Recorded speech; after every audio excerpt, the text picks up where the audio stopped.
Dr. Michio Kaku is warning Nibiru, Planet X, and the universe solar flame, now willing to alert the public about Planet X to hit Earth any day now, and how it will affect this planet. Article September 27, 2016. NASA has confirmed what ancient civilizations warned about thousands of years ago. Nibiru, or as it is translated Planet of the Crossing, may be a heavy mass object, HMO, in addition to a dark star that is part of our own solar system. All of the hype that happened in 2012 has muddled the waters of what these ancient societies are actually writing about. Their calculations indicate that this heavy mass object, HMO, will enter our near solar system in the year 2017, next year. It swings past the sun and is sent out in a slingshot fashion to deep space once again after that. In one of the first reports, this heavy mass object, HMO, was measured at 50 billion miles from the sun. Less than a decade later, NASA gave the following update. Notice a distance of 7 billion miles. This report is 20 years old. Such a climate change, extinction of species, and indeed for that matter asteroid impacts by the very local real asteroids. Most of these are very small. We are far from likely to predict a 100-meter or smaller one, but that's still large enough to be very bad news for any country. The difference is we know what these are and can do something about them. So I'll talk a little about the very real asteroid threats that we should be concerned about and the amazing progress that astronomers have made already detecting them and what they could do with enough funding. Earth changes have been increasingly dramatic. Since 2012, all earthquake and volcanic activity is on a phenomenal rise. Volcanoes are now approaching 40 eruptions per day. The Nibiru Planet X system and its potential impacts on our solar system.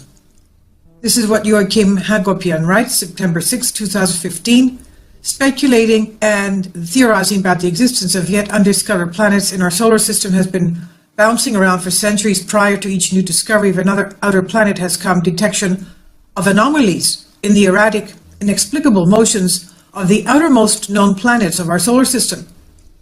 For instance, before Neptune's existence was determined, for decades astronomers had been theorizing that Uranus, discovered in 1781, irregular movements may have been caused by the presence of yet another undiscovered planet. Indeed, that was the case in 1846, when Neptune was first sighted and identified. The now dethroned ninth planet, Pluto, discovered in 1930, relegated in 2006 to minor dwarf planet status, and Pluto's later found moon, Charon, were then used to explain the observed wobbles in Uranus and Neptune's respective orbits. Thus, errors in calculating precise positions of known planets hold an enduring pattern of later confirmation of cause determined by each newly discovered planet. Hence, for over a century, scientists have debated that yet more major planets and dwarf planets belonging to our solar system are still out there in space waiting to be found and existing anomalies to be explained.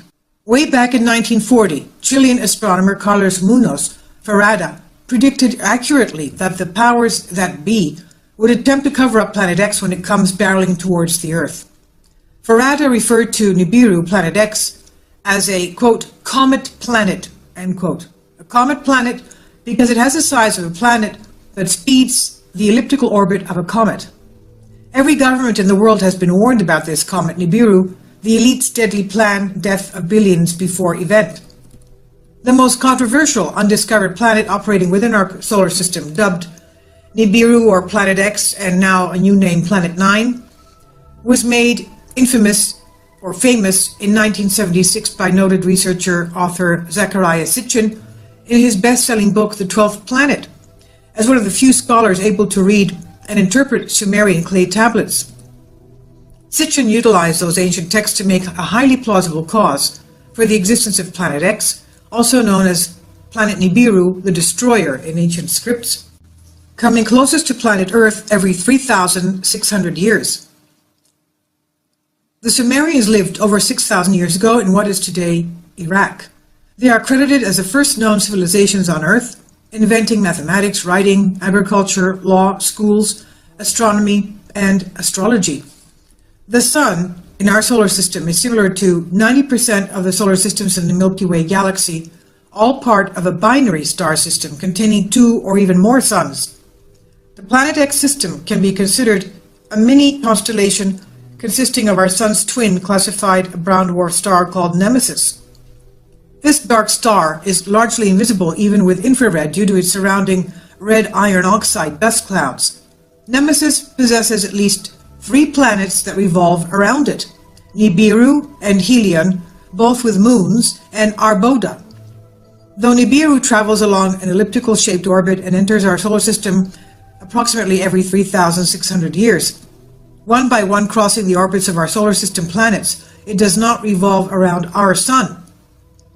In 1990, researcher-author Zecharia Sitchin interviewed the supervising astronomer of the U.S. Naval Observatory, Robert S. Harrington, to discuss Harrington's recent discovery of the red planet X. Harrington set up a special telescope at an observatory in New Zealand to track Planet X, but the renowned head of the Naval Observatory suddenly died mysteriously at the age of 50 of a rare form of cancer under suspicious circumstances. His wife is convinced he was murdered for allegedly leaking too much information about Planet X. Yet 2 years after the Sitchin-Harrington interview and just months prior to Harrington's January 1993 death, a NASA press release was still publicly embracing Nibiru Planet X as real. Unexplained deviations in the orbits of Uranus and Neptune, they said, point to a large outer solar system body of 4 to 8 times Earth masses on a highly tilted orbit beyond 7 billion miles from the Sun.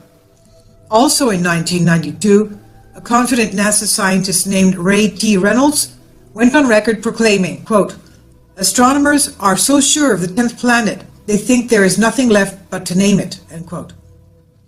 NASA at that time did everything but screen Nibiru from the mountaintops. But ever since Harrington's untimely death, with few exceptions, the lid has been tightly sealed on any more accurate information released by mainstream sources directly to the public. Apparently, the U.S. government had made the decision to keep Nibiru and its projected earthly destruction under wraps. In recent years, the feds have sent out trolls to disseminate information, disinformation, and false propaganda in attempts to debunk any would-be truth-tellers. The elite ensure that hired shills are planted to busily churn out concentrated disinfo campaigns smearing lies to prevent the story that never quite goes away from ever having full disclosure. The effects of such a large celestial body as Nibiru Planet X, estimated to be from 4 up to 8 times the size of Earth, re-entering our solar system, is getting off-the-chart internet frenzy in 2015, convinced it will cause enormous amounts of huge-sized space debris from an asteroid belt, potential comets, one recently cited to be 2.5 miles wide, and countless meteors plummeting violently towards Earth. It's believed that the impact of such giant objects crashing into the Earth will push the reset button for another axis tilt, likely causing yet another mass extinction and radically altering global climate zones, raising sea levels dramatically to reshape coastlines worldwide, decreasing landmass, and increasing oceanic water surface. In addition to tilting the Earth's axis, it's speculated that Nibiru's gravitational upset and electromagnetic fireworks on our planet will set off mammoth cracks in the tectonic plates, resulting in never-before-seen killer quakes, volcanoes, tsunamis, tidal waves, hurricanes, record winds, massive flooding, and tornadoes.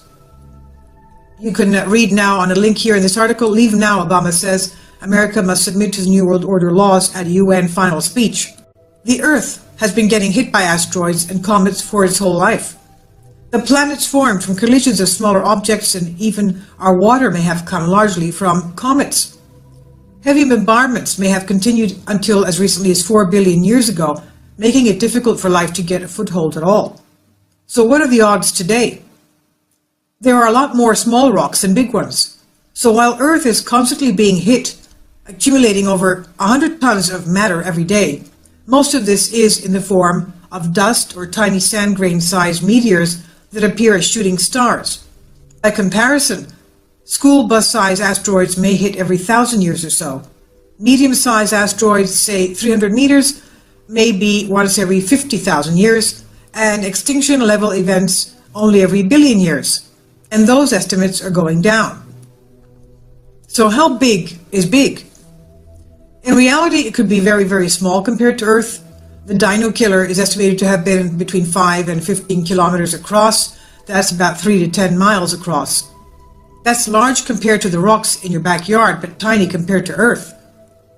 To lead to a global catastrophe, an asteroid or comet only has to be big enough to launch large amounts of dust into the atmosphere. That leads to the abrupt change in climate that wipes out species. The Planet X effect is setting the Earth up for a coming pole shift. The world's elite know this is coming. This is why they have prepared underground shelters, sanctuaries, and seed vaults to keep parts of the world. Global elites prepare underground cities. Planet X Nibiru begin to harm our Earth this month. Scientists are keeping a close eye on the meteor, as just a minor change in its flight path could have catastrophic consequences for the human race. Experts say if the asteroid were to smash into Earth, it would create an extinction-level event, meaning humans are toast. The impact would equal the explosion of 3 billion atomic bombs, triggering effects similar to those that wiped out the dinosaurs 65 million years ago. Conspiracy theorists are in a state of panic over this incoming space rock. Most asteroids pass class as near Earth by NASA, fly by at millions of miles away, but a space rock 2500 SZ2 due today is essentially to be on an orbit of just 309,000 miles, only 1.3 times the distance from Earth to the Moon, which is 238,000 miles. So that's pretty close. Significant asteroids pass Earth every week, and NASA monitors them up to 12 million miles away, so this is considered a cosmic close shave for Earth. The cosmic skim comes straight after wild predictions were made online that a huge space rock would strike Puerto Rico by the end of this month, something that doesn't appear to have materialized. Fears become so widespread a rock may be about to strike that NASA took the unusual move of issuing a statement ruling this out. The most unsettling pass was a monster 270-meter space rock called 2012 TT5, one of 6 near-Earth flybys between September 22nd and today, when online doomsday prophets claimed the world could end. What are your feelings about the possibility that we will experience a deep impact in the next 72 hours? Do you think that NASA or the government would warn us, or would they hope it passes without being noticed? Quote, being prepared is a perfect move, always a perfect move towards living an enjoyable life. You need to prepare for both success and failure simultaneously. I'll leave a link below for you for this article, and also the video by Dr. Kaku, Nibiru, Planet X, and the Universe.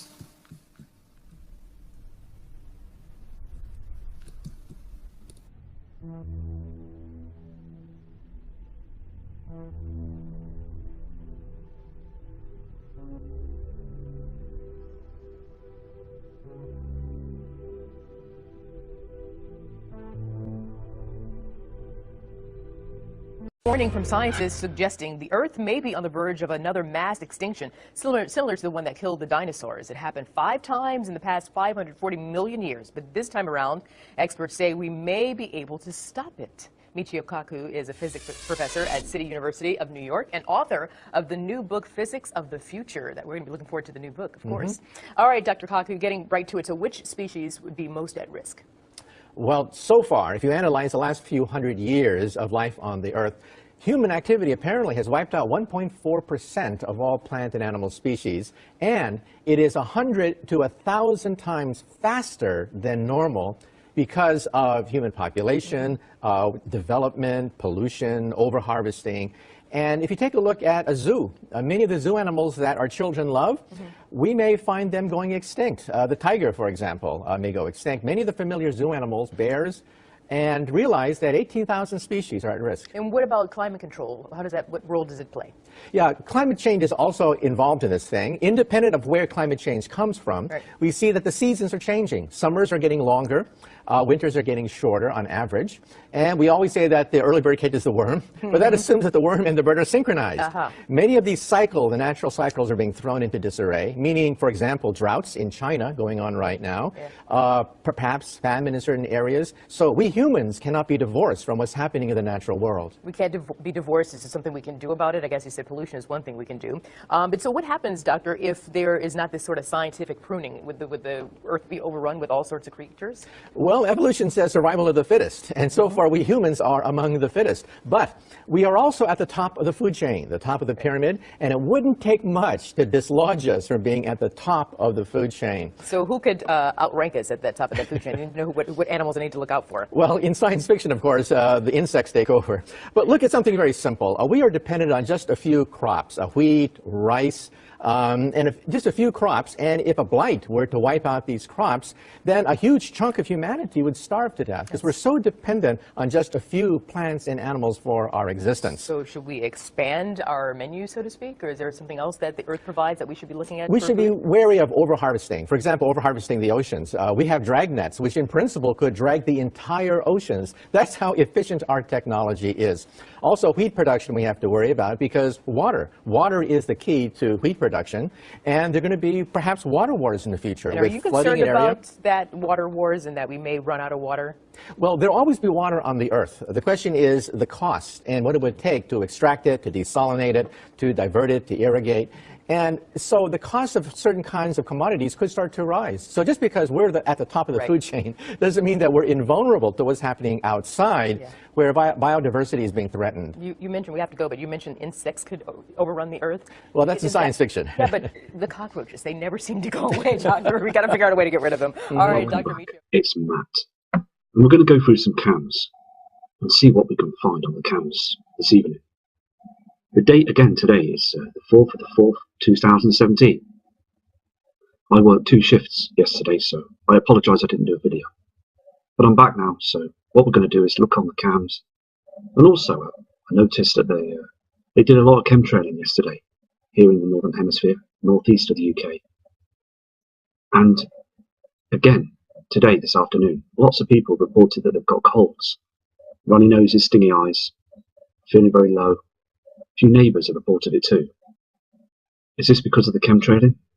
Something they're spraying in the skies to make us feel ill, to dumb us down, to depopulate the earth? Well, we're going to find out the truth, aren't we? Because it's coming soon, I can see. Something out there is huge and it's on its way in. They don't want us to see this, do they? The government.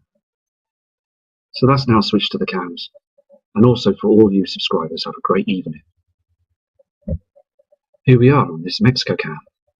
I use the Mexico cams quite a lot because the white screening, they make mistakes. They don't white screen as much as they should because we're seeing these objects' reflections, aren't we? But on this piece of footage, you will see that they white screen. Only one clip shows the white screen. Just down here, you will see an object, or just a huge reflection of an object in a dark shadow. This will be Nibiru. It's being cloaked all the time. You'll see the red reflection here. So I'm going to go through the cam now. Can you see this here? There's an object that's illuminated. This is on the other side from the sun. There is definitely a red heavily body that's coming through here. And then it just goes to widescreen, so you can't see it. Here, and then it just gets cut to normal. We've got this blue reflection again in the skies. I will show you again. Can you see that? They're using a cloaking device to hide this. You can see a slight line in the sky here. And then when you flip through the cam, you can see this, can't you? There is something red on the other side that's illuminating, I believe, to be Nibiru. Here again, we've got this same problem of this dark sky and that strange refraction, and also our sun with that simulator in front of it's burning through those chemtrails. Here on this image, we've got 2 object reflections. We've got this reflection here from the simulator that's cutting through those cams. And here as well, we've got this other heavenly body, this reflection. Can you see this? And the different colour, that green sky on the horizon. Time is now. It really is now. So again, just got to prepare for this. This also is today, I mean, look, well, the 3rd of the 4th, 2017. So yesterday evening's sundown on this Panorama volcano scan. And you can see where they've been poisoning our skies, and over there in Mexico you can see what they've done there as well. But I've noticed an object, okay, now it's white screening, so it's hard to catch, but sometimes when you keep repeating the white screen it does come in for a split second. What I'm going to do is I'm going to try this and zoom in to show you this object I spotted. There it is. You can see this, can't you, this object here. Sun's gone down, you can see this. Just interesting to see that, isn't it? It could be anything though, couldn't it? But I've never seen that before behind those trails. And there you have the, as the sun's gone down with that simulator, you can see that haze of redness in the sky as well. Seeing this all over the world, aren't we? Just this trash that's being put in front of everything on the system and everything like that.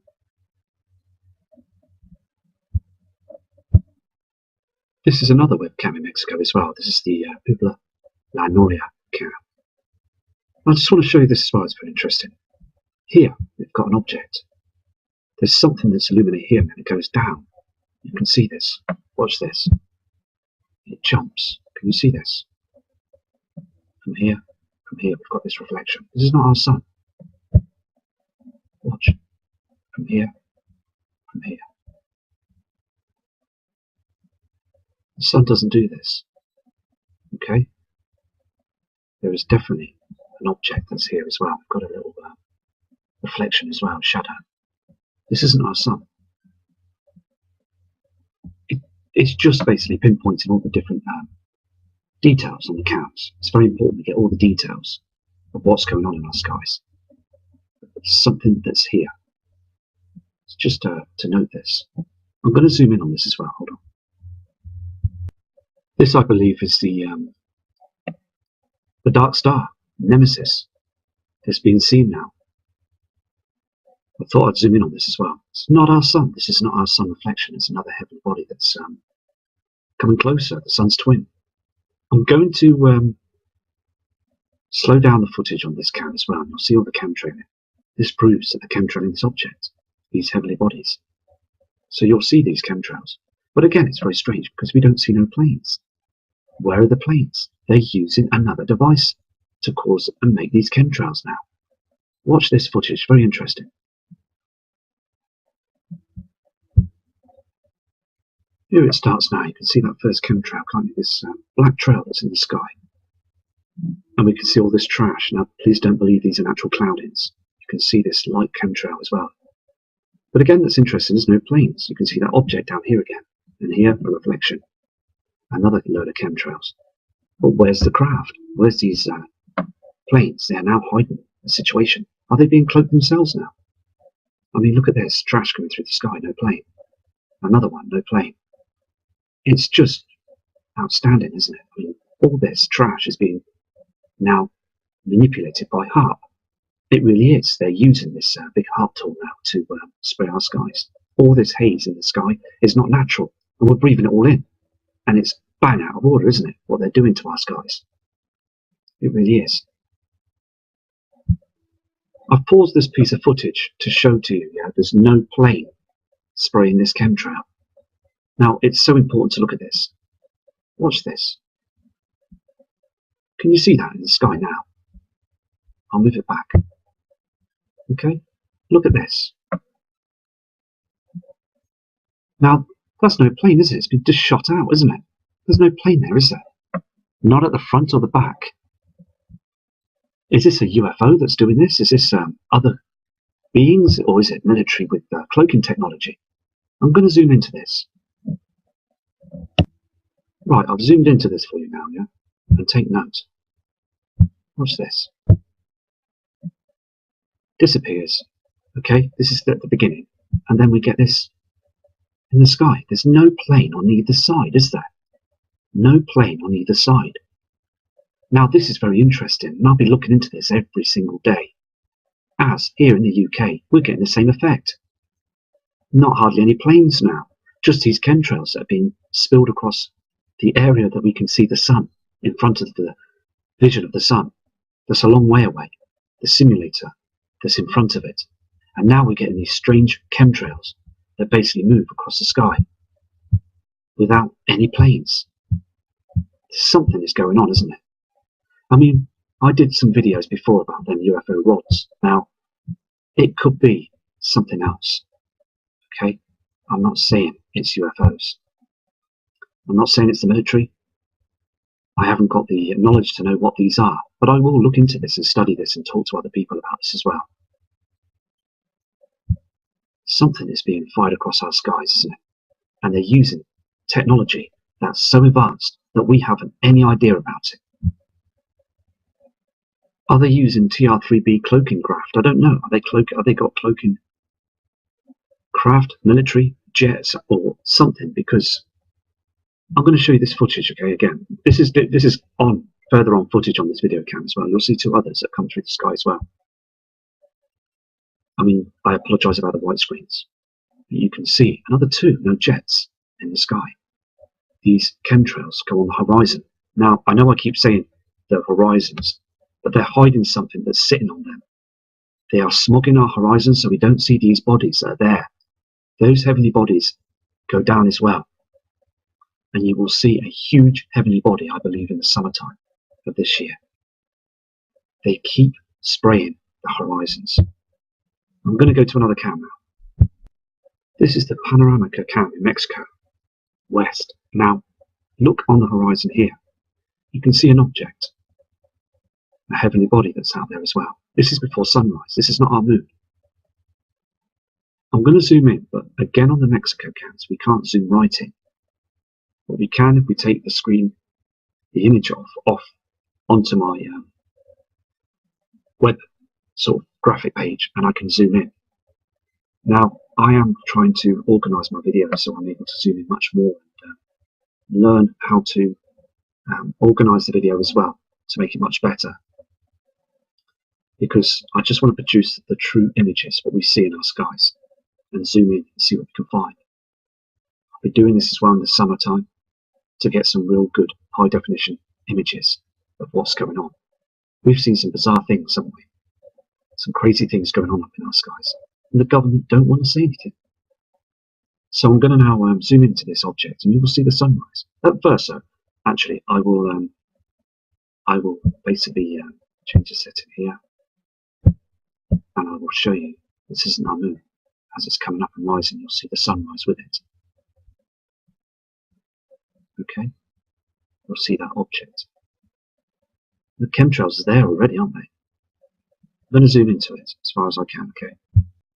That's as far as I can get. But I will get closer on other videos. But what I'm saying is, that's another object that's, as the sun's coming up, is it behind the sun? I think so, because if it was in front of the sun, it'd be black. We wouldn't be able to see it. It would be too bright to see. So that object is behind the sun, to the right-hand side. I'm going to try and move this now, so I hope it doesn't come off the screen. You can see this, can't you? You can see that. Here on this Orapan cow in Mexico, we mustn't forget that red horizon, the red reflections. We can see this in the morning skies all the time. Here on this cam as well, you will see this on the next image. This red haze, this blackness on our horizon here is all chemtrails. These are all chemtrails. There is no natural clouding anymore. We are supposed to see these heavenly bodies now. As the natural clouds have disappeared, we've got a good chance to see these. All the public, humanity. In the past, they was able to see the planets clearly and had time to prepare for this. But we've got no way of preparing as much as they did, because we're riddled with the propaganda lies and also those trails in the skies. So we can't see anything. It's very difficult for us now. So we're all hunting and searching the sky watchers to see what's going on. But remember those red reflections. They're not from our sun.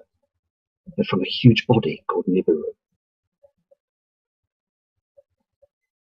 This image as well on the San Carlos cam in Mexico. We're getting an object here as well. Fades off. As I said many times before, just could be anything that's counted for in this image. But it's there, isn't it? So I thought I'll show you this before the sun's rising. This is one of the main objects I'm very worried about. And I'm studying this object as well. Picking it up on all different counts around the world. Here it is.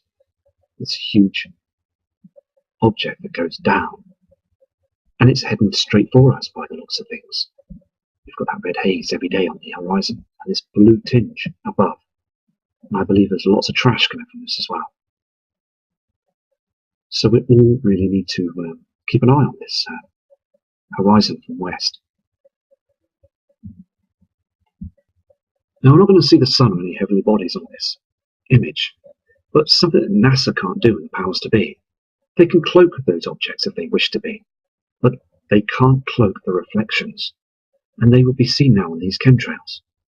So I'm going to flip through the cam shortly here, and you'll see these red reflections. There you go. And then they disappear. Okay? They are huge reflections from these other bodies. This is not from our sun. I'm going to play the footage. It's a short piece of footage, but I'm going to play it for you. And you'll see the colour straight away disappear on there. See how red it is? Here. Here. This is a reflection from another body. This is Nibiru. This red object, okay, that we all talk about, the Nibiru community, other great channels on there, fantastic people that are running them as well. We're all talking about this reflection. See? There's no reflection, and as we go through the cam, you will see this. They just can't hide it, and these red reflections are getting much more intense now than ever before. You will also see this red reflection here. It goes down. Huge red reflection. You can see the sun simulator behind those chems. Now, these chems are getting much more stranger by the day, aren't they? It's all over the sky. It's all over our blue skies. You can see this red light source. I mean, this red, the chemtrail as well. See the shadow up here, shadow down here as well. So I'm gonna. Can you see this now? Two different light sources. The sun's going down. This red reflection on the left-hand side here. Can you see this? The sun's gone down. And we're getting this object, this chemtrail, like they just blast the skies all the time, hiding this huge object. They're here. They're absolutely 100% here. We're going to get some huge earthquakes. We're going to get some large, very high tsunami waves. So again, please prepare for this, because no government from around the world will let you know that these objects are coming in now. This is the Puerto Escondido cam in Mexico as well. And as you can see on this live image now, this light object that's reflecting off these cams. And all the trash as well. It's so upsetting because for a lot of people that want to stay healthy and want to live on our planet Earth, and they're breathing it in like we're all smoking Paramar cigarettes. I mean, look at it. It's just typically disgusting, isn't it? You can't trust the governments anymore because the government are now using the military. The military should be defending us, not harming us, not harming humanity. The tables have turned around to us now. We're the ones that are paying out our tax money, and they're the ones that are trashing it up in the skies.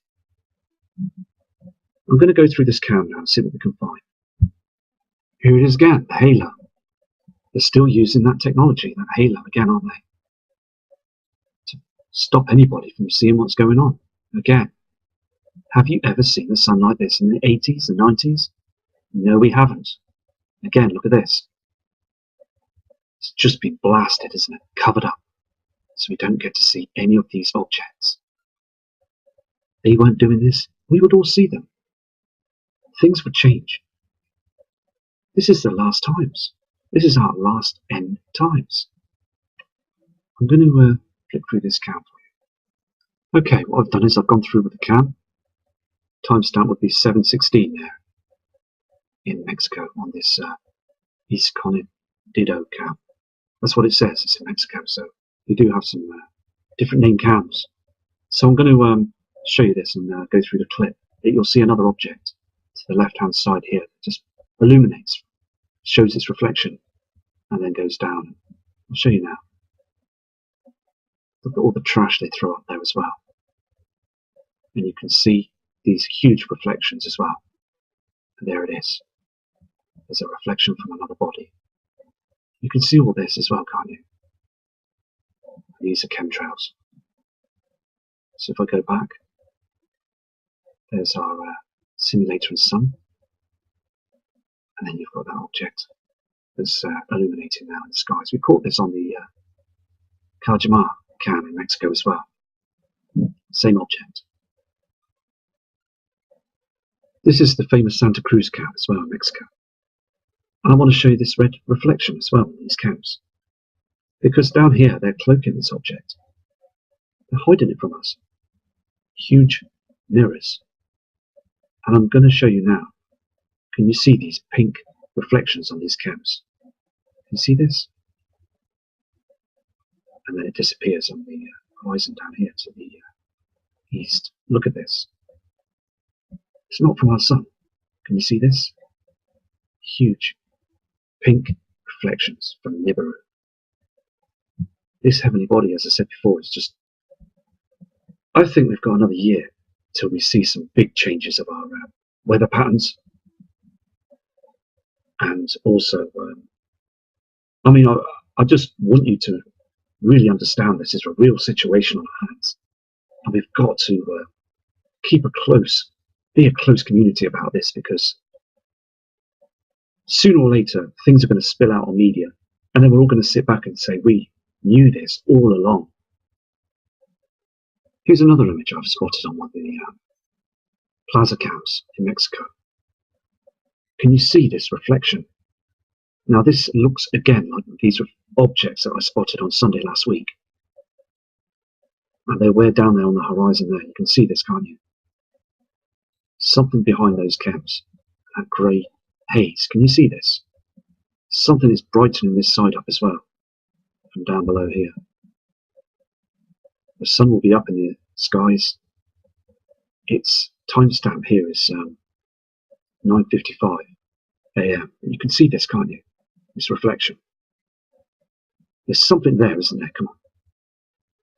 Just looked very, very interesting. That's in the skies there.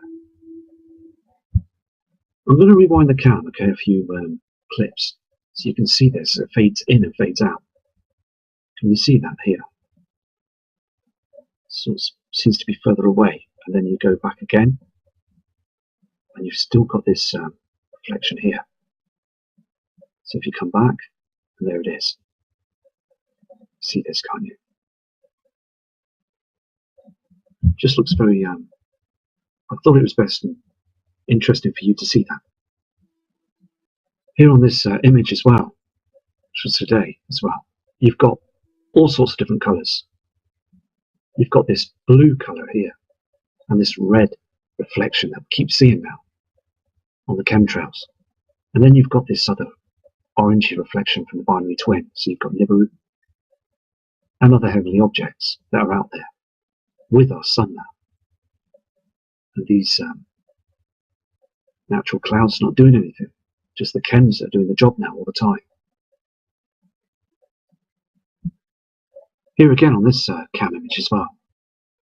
As I've said before, now it's April, and then it'd be May, and then when it hits June and July, other people as well, members of the public, are going to think, hold on a second, it's still too dark. And people are going to clock onto this, aren't they, and realise that there is something wrong up there. And I believe, again, things are coming to an end now, aren't they? You can see those skies are too bleak for the time of the day. And also look at those natural clouds with the far end on the horizon. It's just, they are not doing nothing now. Again, the chems are doing all the work. That simulator has covered it, darkening our skies. I just want to point this information out to you as well. It's important, I believe, on this Cancun account in Mexico. Now, what they do is, again, they white screen, so we don't get to see anything that's strange, different of our skies. Now, they white screen it twice, but in the middle clip they missed it out. So you will see this, that the binary twin nemesis brightens the skies, illuminates on the ground this strange red light source that lights up and then disappears before a natural sun comes up in the sky. So I'm going to show you this now. On the screen here, it just looks normal. The sun is coming up on the opposite side, and they white screen it. Then we get this strange colouring in the skies, this red reflection from these objects, these heavenly bodies. This is not our natural sun, our moon that's reflecting. This is from these objects from this other solar system. And then they white screen it again. Then it's back to normal again. It's dim. Okay, so you can see this, can't you? I'm going to go back. Can you see the difference now? And then it's gone. On this live Cosmo cam, again, the clouds are far too low because they're pumping our skies with that much aluminium now, and barium, and all other dangerous chemicals. It's so heavy up there, and it's pushing down our natural clouding, causing stress. They don't want us to see anything, but we're going to see what we want to see because they can't hide it all the time. So it's so good that people are in tune with the whole situation. Time is now. We really have to prepare for this. Here again on the screen, you've got an object that's on the horizon and another light source in the background.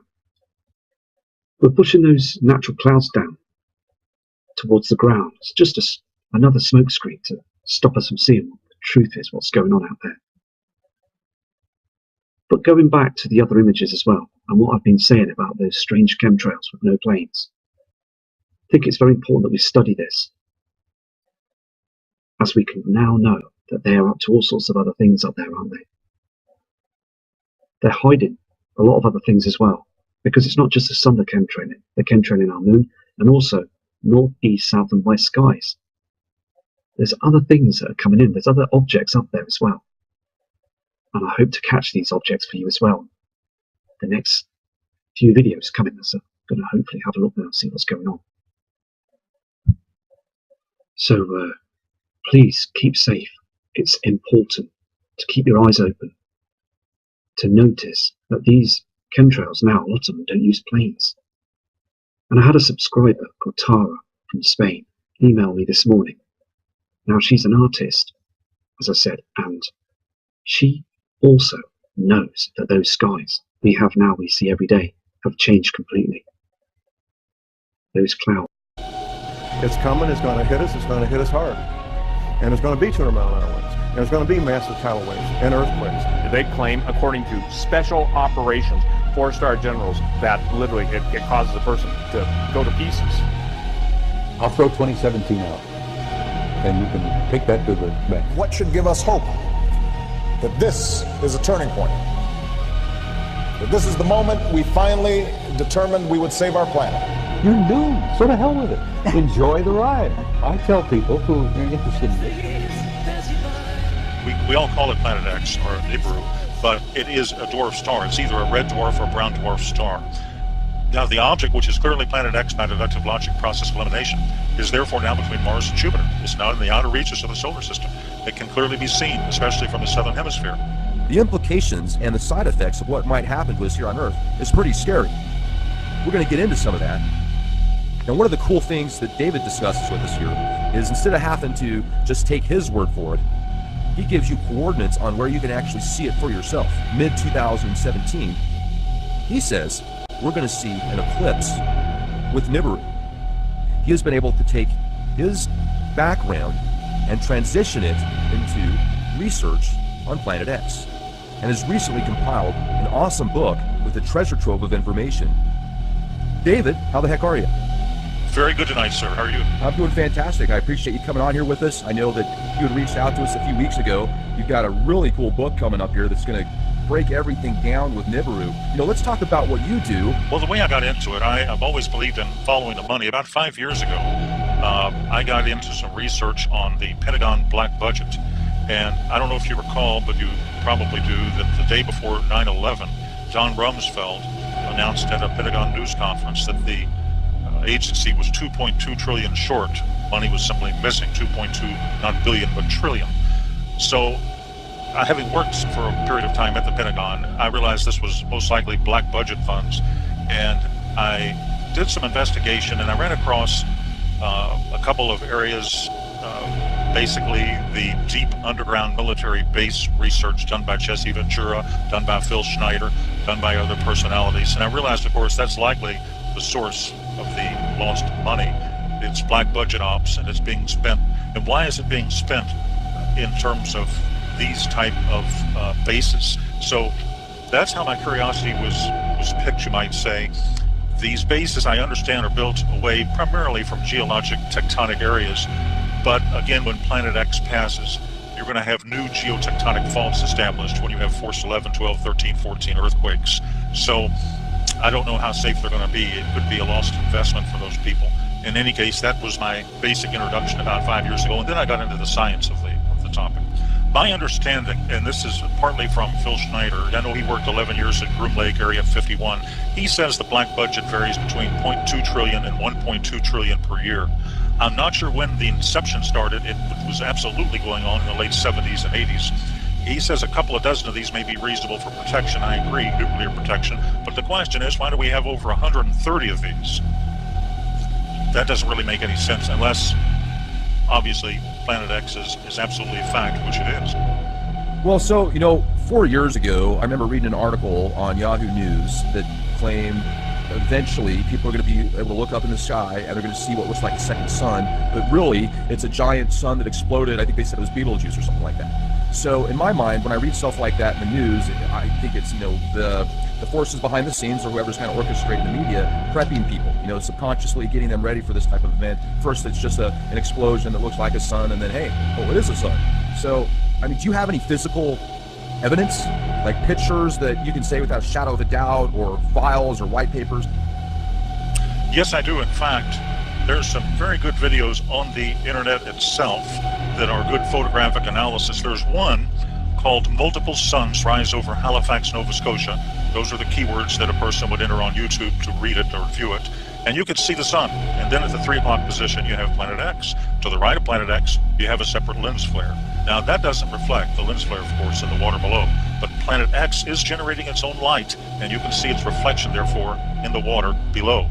Next, I think a fog bank moves in, and it obscures the sun, but Planet X is still visible. A lens flare cannot do this. Now, that's one good example of something they could simply look up themselves on YouTube. There's also some good Davis Station South Pole videos out there. And there's, in my book, which is Planet X, The Arrival in 2017 by David Mead on Amazon, I've done a video, it's page 15 or 16 or so of the book, and I have a section called Photographic Analysis of Planet X, and I study one video which another analyst did an extensive study on. And let me just sort of explain what happened.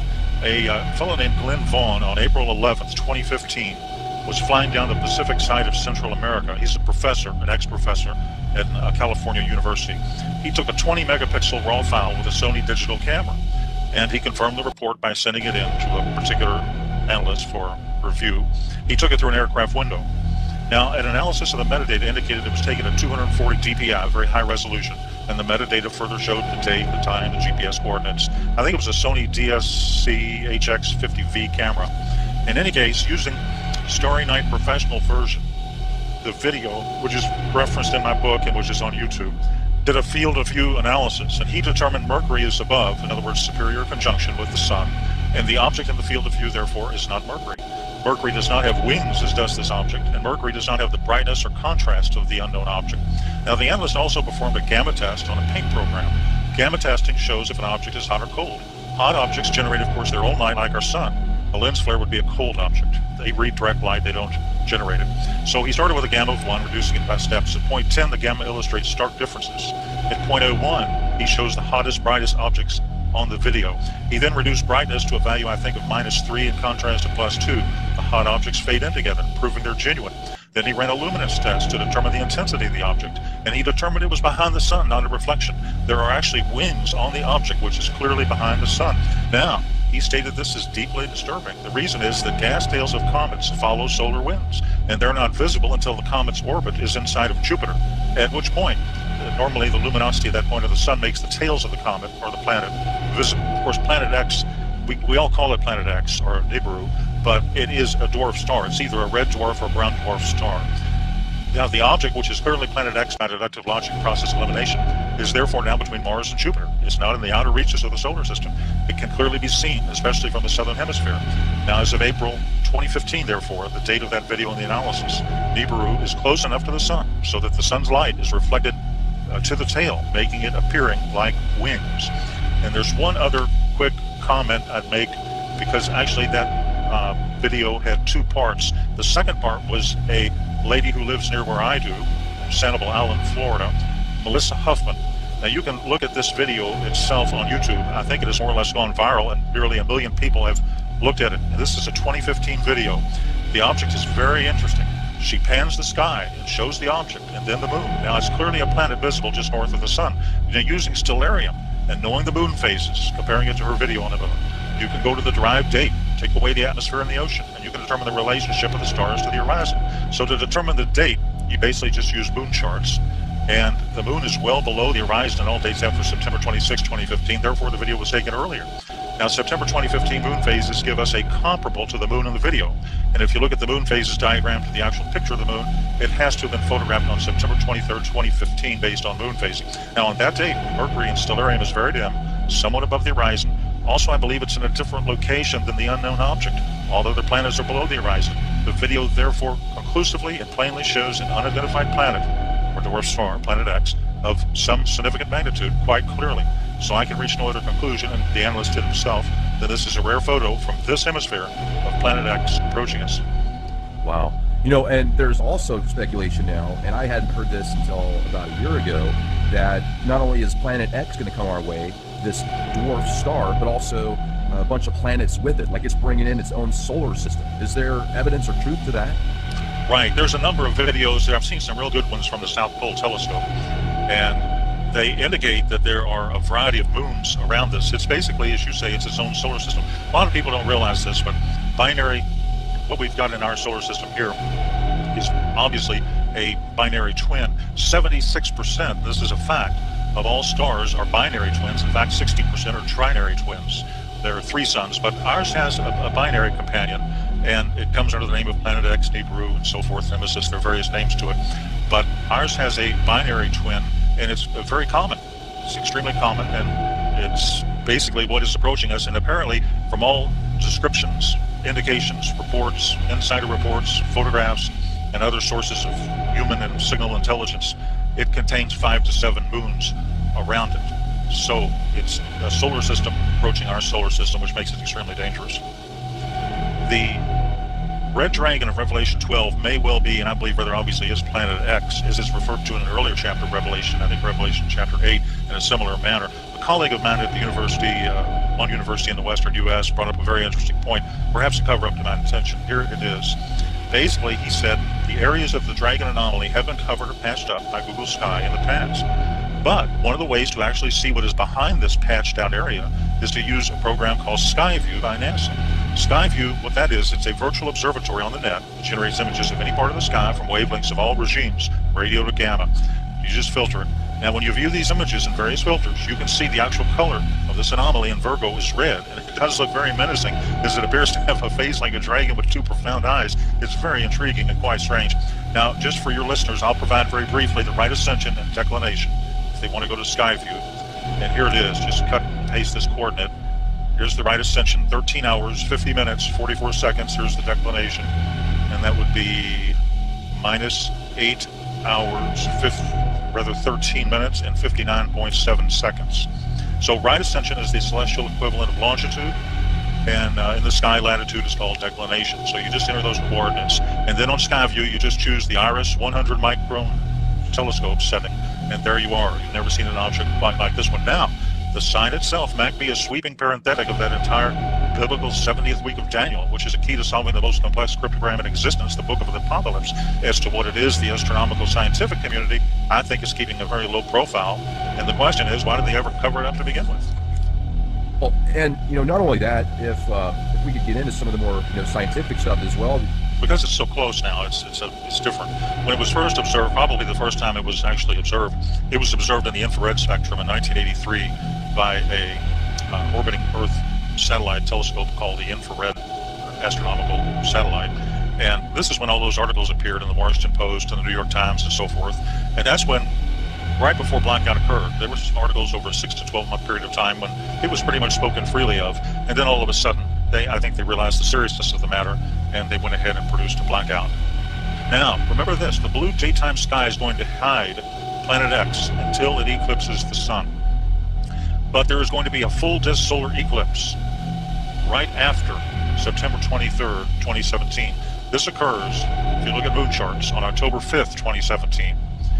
And what happens, of course, during a full disk solar eclipse is the sky turns black, and that will reveal at that point, that week, in my opinion, the week of October 5th to 12th, according, if the book of Revelation is true, because this ties in perfectly with it, that could well be the exact month that we can first see it with the naked eye. So, in my opinion, combined with a predictive computer-generated astronomical model, the Bible, the book of Revelation, the Apocalypse, tells us that the red dragon, or Planet X, or Nibiru, appears after September 23rd, 17, but it has to appear before October 11th, 2017.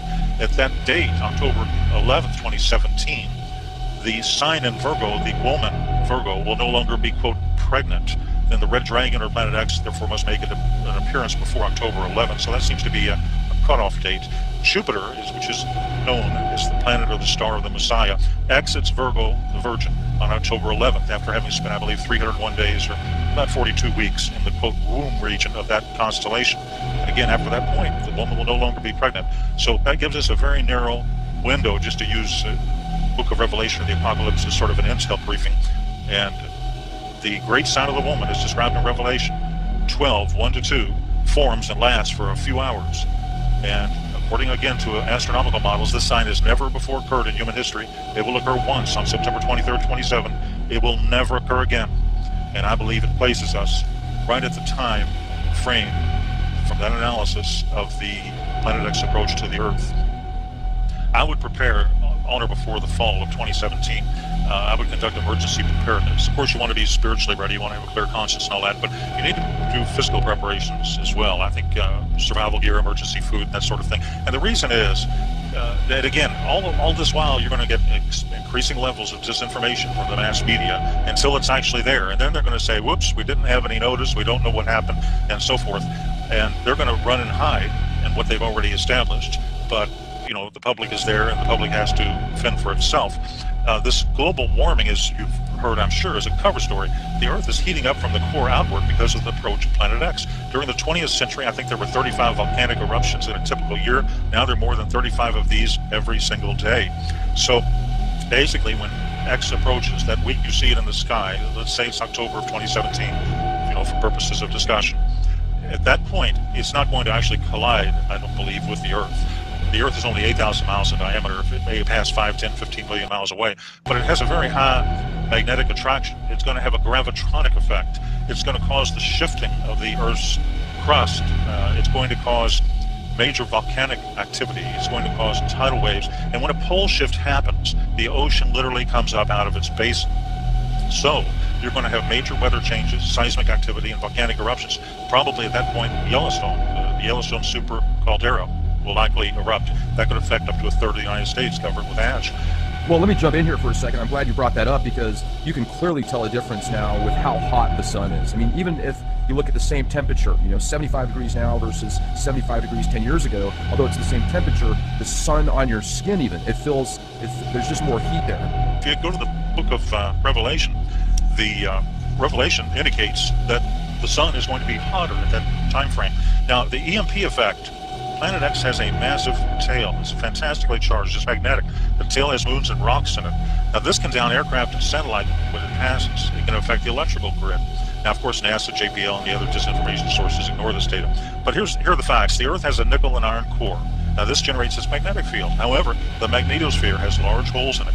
The magnetosphere is a static shield. Now under routine solar conditions, it protects the Earth from coronal mass ejections. But when Planet X arrives, we're no longer under routine solar conditions. Now you know that the magnetic poles have been shifting towards Russia at maybe 40 miles an hour a year, but when Planet X arrives, the physical poles will shift. Now this will create some hyper-earthquakes, tsunamis, and the shifting of land masses. So if you want to look at a few different states, one thing people can do to protect themselves is simply be in the right location when it happens. Now there's a few states to avoid, and California is highly dangerous. It's composed of rock plates. Now when rock is compressed, it breaks, and you'll see the crumbling of rock, of course, as its mass goes upwards. Now the West Coast will have major catastrophic changes, synergistic proportions, tidal waves, high hurricane force winds, earthquakes on the fault lines, volcanic activity over the magma. So it's highly dangerous, and I think the long-term danger is in riding out the shifts for those who are living near the boundaries of plates. Now cities without mountains as a backdrop can just be washed out to sea.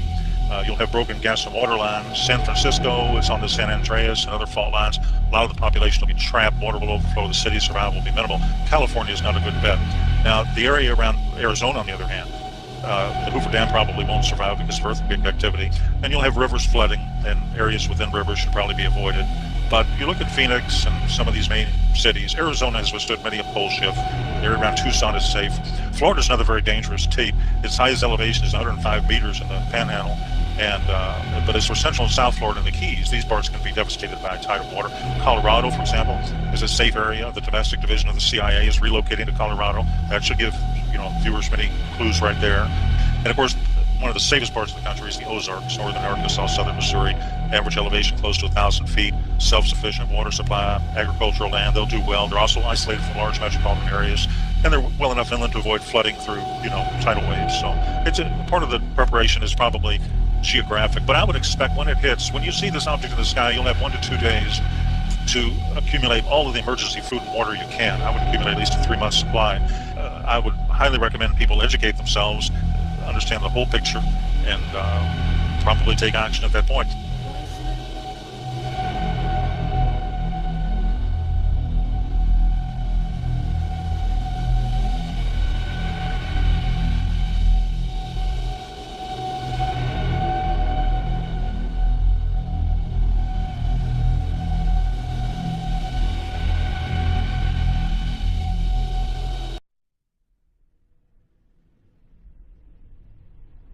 Dr. Michio Kaku is warning Nibiru, Planet X, and the universe solar flame.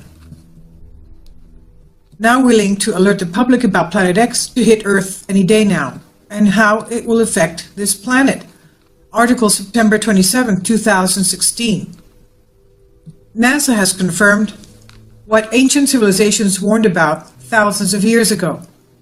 Nibiru, or as it is translated, Planet of the Crossing, may be a heavy mass object, HMO, in addition to a dark star that is part of our own solar system.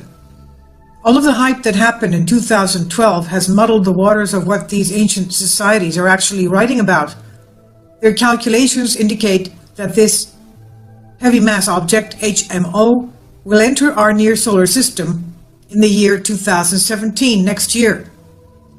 It swings past the sun and is sent out in a slingshot fashion to deep space once again after that.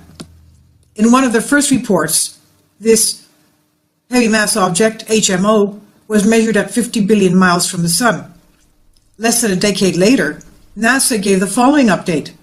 Notice a distance of 7 billion miles. This report is 20 years old. Such a climate change, extinction of species, and indeed for that matter, asteroid impacts by the very local real asteroids. Most of these are very small. We are far from likely to predict a 100-meter or smaller one, but that's still large enough to be very bad news for any country. The difference is we know what these are and can do something about them. So I'll talk a little about the very real asteroid threats that we should be concerned about and the amazing progress that astronomers have made already detecting them and what they could do with enough funding. Earth changes have been increasingly dramatic. Since 2012, all earthquake and volcanic activity is on a phenomenal rise. Volcanoes are now approaching 40 eruptions per day.